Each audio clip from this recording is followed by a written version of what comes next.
খুদা মাসদার, এটা ইসমে ফাইলের অর্থ দিবে। ইমাম রাজি তাফসীর কাবীরে লেখেন ইউফিদু মা'না ইসমুল ফাইল। সুবহানাল্লাহ, সুবহানাল্লাহ।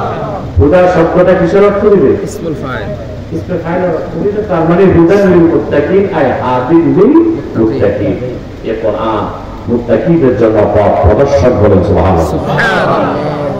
আবার কথাটি বলে রাখছি, যেহেতু সামনে ব্যাখ্যা আসবে, মুত্তাকি হবার জন্য প্রশিক্ষণের মাস কয়টা? ওই মাসের নাম রমাদান। আর সাধনাটা কি? সিয়াম, সিয়াম সাধনা। সুবহানাল্লাহ, সুবহানাল্লাহ। আশা করা যায় এবার আলোচনা সহজেই বুঝতে পারবেন ইনশাআল্লাহ।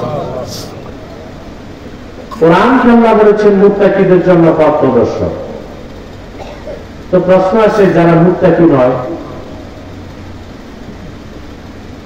যারা মুত্তাকি নয় তাদের জন্য কি কোরআন পথ প্রদর্শক নয়? প্রত্যেক ইমানদারই তো মুসলমান, ঠিক আছে? প্রত্যেক মুসলিমের জন্য কোরআন পথ প্রদর্শক। আল্লাহ রাব্বুল আলামিন বলেন وَنَزَّلْنَا عَلَيْكَ الْكِتَابَ تِبْيَانًا لِكُلِّ شَيْءٍ وَهُدًى وَرَحْمَةً وَبُشْرَى لِلْمُسْلِمِينَ। প্রিয় হাবিব মুহাম্মদ সাল্লাল্লাহু আলাইহি ওয়াসাল্লাম, এই কোরআন আপনার উপর নাযিল করেছি তিবয়ানান লিকুল্লি শাই, সব কিছু সুস্পষ্ট ব্যাখ্যা হিসেবে কোরআন কারীমের সব কথা আছে। সুবহানাল্লাহ, সুবহানাল্লাহ। আকাশের উপরের কথা, তার নিচের কথা, জমিনের কথা, জলের কথা, স্থলের কথা, দূর অন্তরিক্ষের কথা, মহাশূন্যের কথা, সূর্য চন্দ্র নক্ষত্র, নিহারিকা ধূমকেতু, গ্রহ গ্রহাণুপুঞ্জ, গ্যালাক্সি, ব্ল্যাক হোল, যত কথা আছে, বিজ্ঞানের যত কথা আছে, কি বিজ্ঞান কি দর্শন, বিজ্ঞানের যত শাখা আছে, কি ফিজিক্স কি কেমিস্ট্রি কি জুলজি কি বোটানি কি কসমোলজি, ইহকালীন কল্যাণ পরকালীন মুক্তির জন্য সব কথা আল্লাহ তাআলা খুলে খুলে কোরআনে বয়ান করে দিয়েছেন। তবে কোরআন তিবয়ানান লিকুল্লি শাই, সবকিছু সুস্পষ্ট ব্যাখ্যা আমাদের জন্য না, সাহাবীদের জন্য ছিল না, শুধু রাসূলুল্লাহর জন্য ছিল। এই জন্য কোরআনের ব্যাখ্যা নিতে হবে রাসূলুল্লাহর সুন্নাহ থেকে। কিসের থেকে? হাদিস বাদ দিলে কোরআন বোঝার সুযোগ আছে? কথা বলো। বাংলাদেশে একটা দল বেরিয়েছে আহলে কোরআন, এগুলো আসলে আহলে শয়তান। হাদিস বিশ্বাস, আপনি যদি বলেন আমি শুধু কোরআন মানি হাদিস মানি না, তাহলে যে এক মাস রোজা রাখতেছেন, এই রোজার অস্তিত্ব শেষ। ব্যাখ্যাটা দিব? কথা বলেন। আরবিতে রোজাকে আল্লাহ বলেছেন সওম, বহু বচন সিয়াম। সওম শব্দের দুইটা অর্থ, একটা হচ্ছে সুকুত, কথা না বলে চুপ থাকাটাও সওম, আবার পানাহার না করে বিরত থাকাটাও ইমসাক করতে সওম। কথা না বলে চুপ থাকা কি সওম, আর পানাহার থেকে বিরত থাকা কি? দোনোটা অর্থে আল্লাহ সওম শব্দ ব্যবহার করেছেন। যেমন মারিয়ামকে কোনো পুরুষ হাত দিতে পারে না, আল্লাহর হুকুমে মারিয়ামের পেটে ঈসার জন্ম নিয়েছে। আল্লাহ মারিয়ামকে শিখাই দিয়েছেন, মারিয়াম বলল ইন্নী নাযারতু লিররহমানি সাওমান ফালান উকাল্লিমাল ইয়াওমা ইনসিয়া। আমি রহমানের নামে মান্যত করলাম, আমি কোন মানুষের সঙ্গে কথা বলবো না। মারিয়াম যে চুপ থাকার মান্যত করেছেন, সেটাকেও আল্লাহ কোরআনে সওম বলেছেন।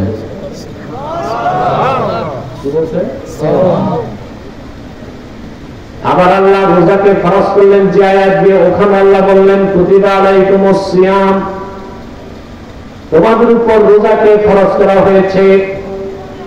এখন যদি কোনো পাপাচারী শয়তান, শয়তানের চেলা বলে আমি সব সমস্যা কোরআন থেকেই সমাধান নেব, হাদিস মানি না, তাহলে তো তার জন্য সুযোগ হয়ে যায় রোজা না রাখলেও চলবে। কারণ সমের তো দুটো অর্থ, পানাহার থেকে বিরত থাকাও সব, চুপ থাকাটাও।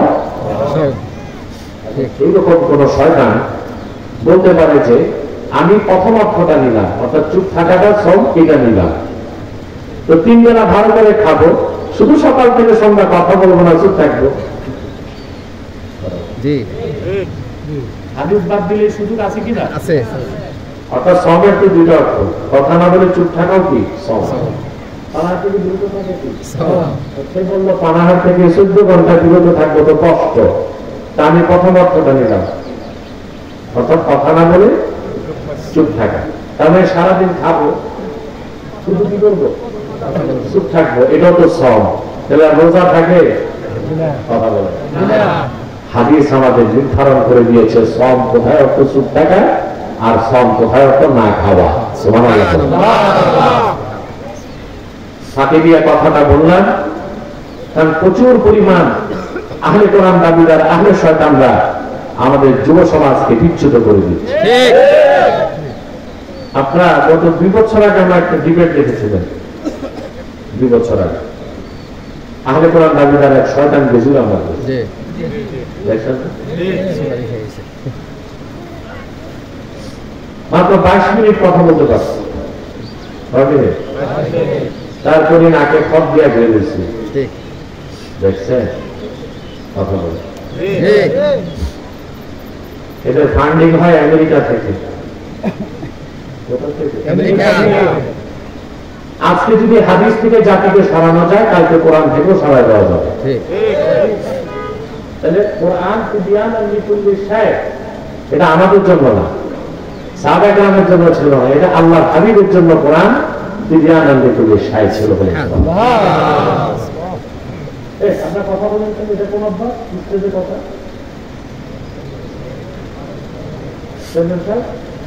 এগুলো ঠিক করে কথা বলি, স্টেজের নিচে ঢুকা।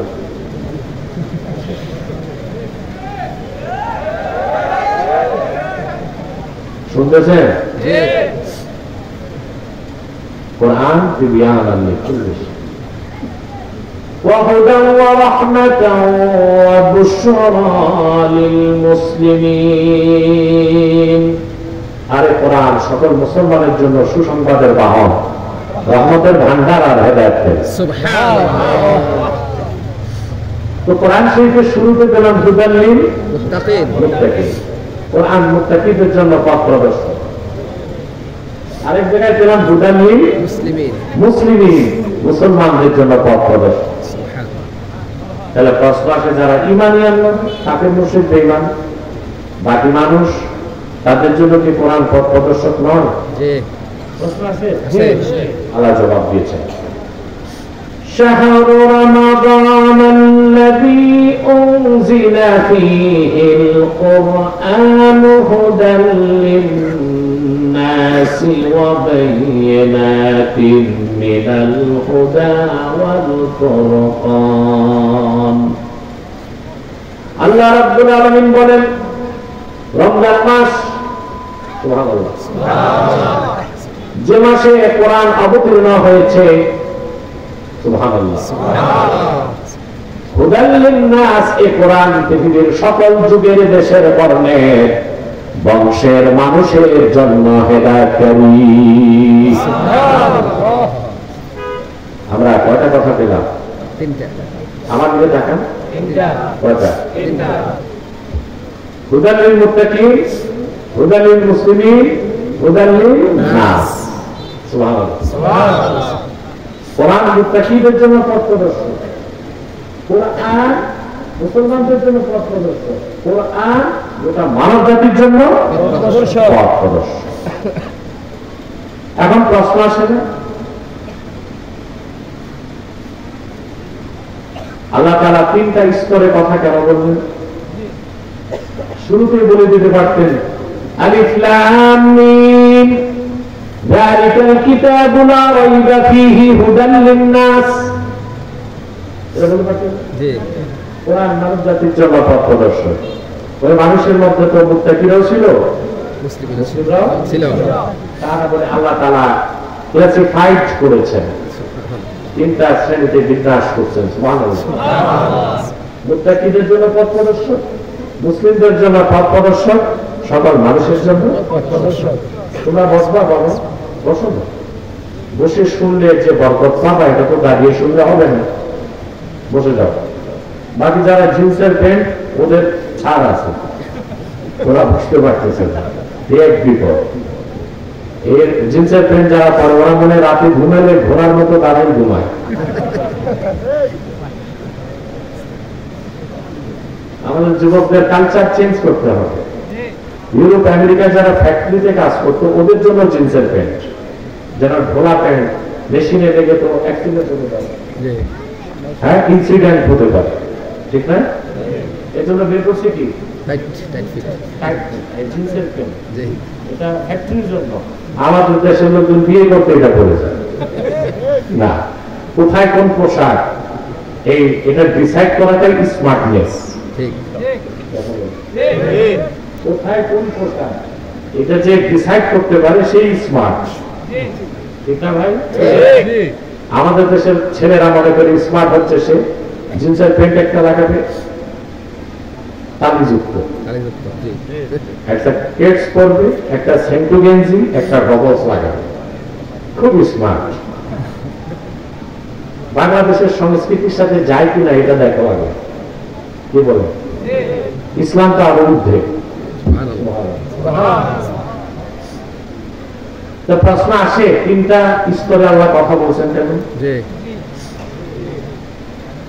জবাব দিয়েছেন বিশ্ববরণ্য মুফাসসির আল্লামা আবুল খায়ের কাজী বাইজামি রাহমাতুল্লাহ। জবাব দিয়েছেন পৃথিবীর সমস্ত মানুষ আল্লাহর কোরআন থেকে যতটুকু উপকার পাবে তার চেয়ে বেশি উপকার পাবে ইমানদার মুসলিমগণ।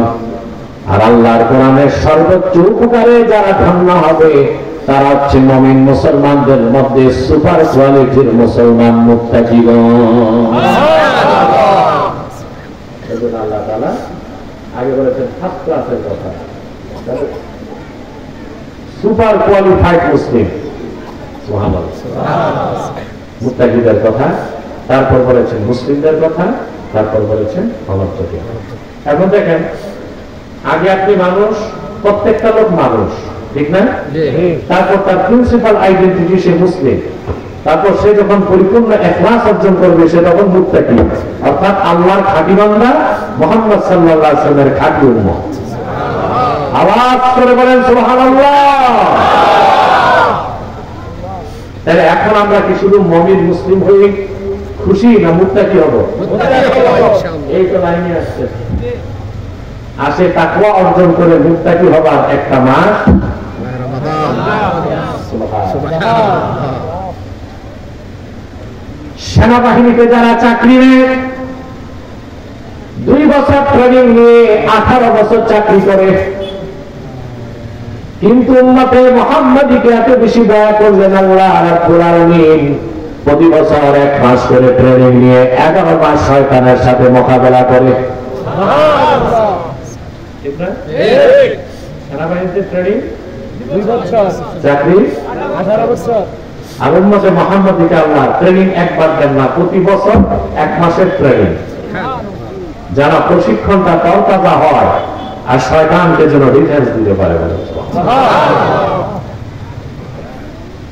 এখন তাকওয়া সম্পর্কে কিছু কথা আপনাকে মুত্তাকি হতে হবে। একজন মুমিনের মুসলিমের সর্বশ্রেষ্ঠ বাক্য হচ্ছে তাকওয়া। কি? আল্লাহ রাব্বুল আলামিন বলেন, আল্লাহ রাব্বুল আলামিন বলেন ওয়াতাযাওয়াদু ফাইন্না খায়রাজ যাদিত তাকওয়া, তোমরা পাথেয় প্রস্তুত করো। সুবহানাল্লাহ। তাযাওয়াদু, তাযাওউদ শব্দ থেকে, তাযাওউদ অর্থ হচ্ছে ইত্তেখাযুত তাআম লিসাফার। সফরে যাওয়ার আগে মানুষ যে খাদ্যটা তৈরি করে পোটলা বেঁধে সাথে নেয় ওটাকে বলে আরবিতে জাদ। জাত মনে করেন আপনি ঢাকা যাবেন, এটা তো বাইরে মুরাদনগর মেন রোড কোন দিক? পশ্চিম দিক এই আমি দেখছি না আমার শোনা। তারপরে ওখানে যে সকালে নাস্তা করলেন আগে পেটটা ভরে 3টা পরোটা খাইছে, আর 3টা পরোটা পুতলা বেঁধে পকেটে গেছেন বাসে খাইতে। ওই যে 3টা পরোটা খাইছেন হোটেলে, এটা তো আম। আর সফরের সঙ্গী হিসেবে যে 3টা পরোটা নিয়েছেন ওটা জাত। ওটা কি জাত মূলত এটা নির্দেশটা আল্লাহ খাস ভাবে করেছেন হাজিদেরকে। আল্লাহ হাবিব সাল্লাল্লাহু আলাইহি ওয়াসাল্লাম নূরের জামানায় সাহাবায়ে কেরাম যখন হজ করতে যেতেন সঙ্গে শুকনা গোশত নিতেন, ছাতু নিতেন। আল্লাহ বলেছেন তোমরা তাজাব্বুত হজের সফরের জন্য পাথেয় তৈরি করো। আবার বলে দিলেন ইন্না খাইরাজ যাদিত তাকওয়া। কিন্তু ছাতু, শুকনা গোশত, খেজুর এগুলি আসল পাথেয় নয়। বাইতুল্লাহ হাজিদের জন্য সবচেয়ে বড় সম্বল হলো তাকওয়া। হুকুমটা হাজিদের জন্য খাস আর তামাম পৃথিবীর মানুষের জন্য আম। কারণ আমরা প্রত্যেকটা মানুষ কিন্তু সফরেই আছি। আমরা সফরে না? জি আমাদের সফর কি শেষ হয়েছে? না লম্বা সফর। মনে আপনি আমেরিকা যাবেন, কোথায়? আমেরিকা পাথর লাগবে না? লাগবে সফরের সম্বল লাগবে তো? কিনবেন কম্বল না, ভিসা, পাসপোর্ট, ডলার এগুলো লাগবে। Suitcase, briefcase. নিউ ইয়র্ক শহরে যে লুঙ্গি পরে হাঁটতে পারবেন, প্যান্ট, শার্ট, স্যুট এগুলো নিবেন। জি আল্লাহ আল্লাহরা এগুলো নিবে না, লেবাসও তাকওয়াতেও নিবে। হ্যাঁ, জি একই প্ল্যানেট একটা গ্রহের এক প্রান্ত থেকে আরেক প্রান্তে গেলেন প্লেনে মাত্র 22 ঘন্টা। কত পাথরে নেবে? কিন্তু আপনি কি জানেন আপনি অনন্তের পথে ছুটছেন? সুবহানাল্লাহ। আপনি কি আপনার গন্তব্যে পৌঁছেছেন? না দুনিয়াটা আমাদের গন্তব্য না, মুসাফির খানা। আমরা বাড়িতে যখন ফিরবো তখন আমাদের সফর শেষ। আমাদের বাড়ি কই? জান্নাত। সুবহানাল্লাহ। ওটা আমাদের বাবার বাড়ি, মায়ের বাড়ি। দেখেন না, নোয়াখালীর যে লোকটা এখানে আছে তাকে যদি জিজ্ঞেস করেন বাড়ি কই, বলবে আর বাড়ি নোয়াখালী, সাক্ষী, হানারি বাড়ি হিসকিলে। আসল মুরাদ বলবে, বলবে হানারি বাড়ি হিসকিলে, নোয়াখালী বাড়ি ওটা বাবার বাড়ি। জি বরিশালের লোক যে আছে এখানে বাইরাতে, যদি জিজ্ঞেস করেন বাড়ি কই, বলবে মোর বাড়ি বরিশাল, হইটাখালী, হইটাখালী। ঠিক না? আর যদি একটু দান্তিকতা থাকবে বলবে মোর বাপ শহীদা, মোরে শ্যাম। বাড়ি কই বলে? ওটা আসল বাড়ি। আমাদের বাড়ি কই? আসল বাড়ি আল্লাহ রাব্বুল আলামিন আদমকে তৈরি করে তার স্ত্রী হাওয়াকে তৈরি করে বললেন ওয়াকিব। আল্লাহ পাক বলেন ওয়াকুলনা ইয়া আদাম উসকুন আনতা ওয়া যাওজুকাল জান্নাতা ওয়া কুলা মিনহা রাগাদান হাইসু শি'তুমা ولا تقربا هذه الشجرة فتكونا من الظالمين। আল্লাহ রাব্বুল আলামিন বললেন আমি আদমকে বললাম আদম তুমি এবং তোমার স্ত্রী পরমানন্দে বেহেশতে বসবাস করো, যা খুশি তা প্রাচুর্যের সাথে খাও, তবে একটি বৃক্ষের কাছেও যাও না। যদি যাও তাহলে তোমরা দুজনই ক্ষতিগ্রস্তদের কাতারে শামিল হয়ে যাবে। সেই বাবার বাড়ি থেকে আমাদের বাপকে মাকে বের করছে কি? জোরে বলেন। আমাদেরকে আমাদের বাড়িতে ফিরে যাবার জন্য আল্লাহ দলিল পাঠাই দিলেন। আরে ভাই হলো না, পুরুষের কণ্ঠে বলো। আল্লাহ তার আখিরি নবী মুহাম্মদ সাল্লাল্লাহু আলাইহি ওয়াসাল্লামের মাধ্যমে ১৫০০ বছর আগে বাইয়িনাত সুবহান